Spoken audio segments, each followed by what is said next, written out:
Cost ఉన్న subscription ఫ్రీగా ఇస్తారని నేనైతే అస్సలు అనుకోలేదు. 19,500 విలువ గల జెమినై ప్రో సబ్స్క్రిప్షన్ 12 నెలల పాటు మనకైతే ఫ్రీగా అయితే ప్రొవైడ్ చేస్తుంది. ఇది నేను చెప్పేదే కాదు, గూగుల్ అయితే ఆఫీషియల్ గా అనౌన్స్ చేసింది. కాకపోతే దీనికంటూ ఒక కండిషన్ అయితే గూగుల్ అయితే పెట్టింది. ఈ 19,500 విలువ గల జెమినై ప్రో సబ్స్క్రిప్షన్ 12 మంత్స్ వరకు రూపాయి కట్టకుండా మీరు క్లెయిమ్ చేసుకోవాలనుకుంటే మీరు స్టూడెంట్ అయి ఉండాలి. మీ కాలేజీలో కానీ యూనివర్సిటీలో కానీ స్టూడెంట్ ఈమెయిల్ అని ఒకటైతే మీకు ప్రొవైడ్ చేస్తారు. దాన్ని తీసుకొచ్చి వీళ్ళ వెబ్సైట్ లో మీరు ఎంటర్ చేసి వెరిఫై చేసుకున్నారనుకోండి, మీకు ఈ ఆఫర్ అనేది క్లెయిమ్ అయితే అయిపోతుంది. ఈ ఆఫర్స్ ఓన్లీ స్టూడెంట్స్ కన్నా మా పరిస్థితి ఏంటని అనుకోవచ్చు. డోంట్ వరీ, మీ ఫ్రెండ్స్ లో కానీ రిలేటివ్స్ లో కానీ ఎవరైనా స్టూడెంట్ అయి ఉంటే వాళ్ళ కాలేజీలో యూనివర్సిటీలో ప్రొవైడ్ చేసిన ఈమెయిల్ ని తీసుకొచ్చి మీరు యూజ్ చేసుకొని మీరు కూడా ఈ ఆఫర్ అయితే క్లెయిమ్ చేసుకోవచ్చు. బయోలో ఈ వెబ్సైట్ సంబంధించిన లింక్ అయితే ఉంటుంది. మీరు వెళ్ళి దాన్ని క్లిక్ చేసి ఈ వెబ్సైట్ అయితే ఓపెన్ చేయండి. ఇలా ఉంటుంది. Gemini university student get Gemini in Google AI pro for 1 year for free అని ఉంది. ఇక్కడ మీరు వెరిఫై ఎలిజిబిలిటీ మీద క్లిక్ చేయాలి. క్లిక్ చేశాక మీకైతే ఇలాంటి ఇంటర్ఫేస్ అయితే వస్తుంది.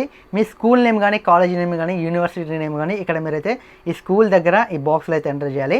అలాగే స్టూడెంట్ సంబంధించిన ఫస్ట్ నేమ్ లాస్ట్ నేమ్ ఇచ్చేసి అలాగే స్టూడెంట్ సంబంధించిన డేట్ ఆఫ్ బర్త్ ఇచ్చేసి స్టూడెంట్ ఈమెయిల్ని ఇక్కడ ఎంటర్ చేసి వెరిఫై స్టూడెంట్ స్టేటస్ మీద క్లిక్ చేయాలి. కాలేజ్ కానీ యూనివర్సిటీ కానీ ప్రొవైడ్ చేసిన ఈమెయిల్కి ఒక ఈమెయిల్ అయితే వస్తుంది. ఆ ఈమెయిల్ ఓపెన్ చేసి మీరైతే వెరిఫై చేసుకోవాలి. ఇలా వెరిఫై చేసుకోవడం వల్ల మీకు 19,500 విలువ గల జెమినై ప్రో సబ్స్క్రిప్షన్ 12 నెలల వరకు అయితే ప్రొవైడ్ చేస్తున్నారు. ఇక్కడ దీనికి సంబంధించిన వీళ్ళు ప్రొవైడ్ చేసే features home work help and exam preparation, అలాగే రైటింగ్ హెల్ప్, వీడియో జనరేషన్, అలాగే నోట్ బుక్ ఎల్ఎం, అలాగే Gemini in Gmail, docs and more, అలాగే 2 TB గూగుల్ క్లౌడ్ స్టోరేజ్, అలాగే ప్రీమియం ప్లాన్ బెనిఫిట్స్. ఒకవేళ మీరు స్టూడెంట్ కాకపోతే మీ ఫ్రెండ్స్ లో కానీ మీ రిలేటివ్స్ లో కానీ ఎవరో ఒకరు స్టూడెంట్ అయి ఉంటారు కదా, వాళ్ళ ఈమెయిల్ అయితే మీరు యూజ్ చేసుకోండి.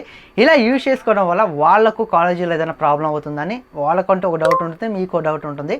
దీని కారణంగా వాళ్ళకైతే ఎలాంటి ప్రాబ్లం ఉండదు. జస్ట్ ఇది ఓన్లీ వెరిఫికేషన్ పర్పస్ కోసమే. ఇన్ఫర్మేషన్ వచ్చినట్టయితే లైక్ చేయండి. ఇలాంటి మరిన్ని ఇన్ఫర్మేటివ్ వీడియోస్ కావాలనుకుంటే ఫాలో సబ్స్క్రైబ్ ఉంటాయి కదా, ఖచ్చితంగా చేసేయండి.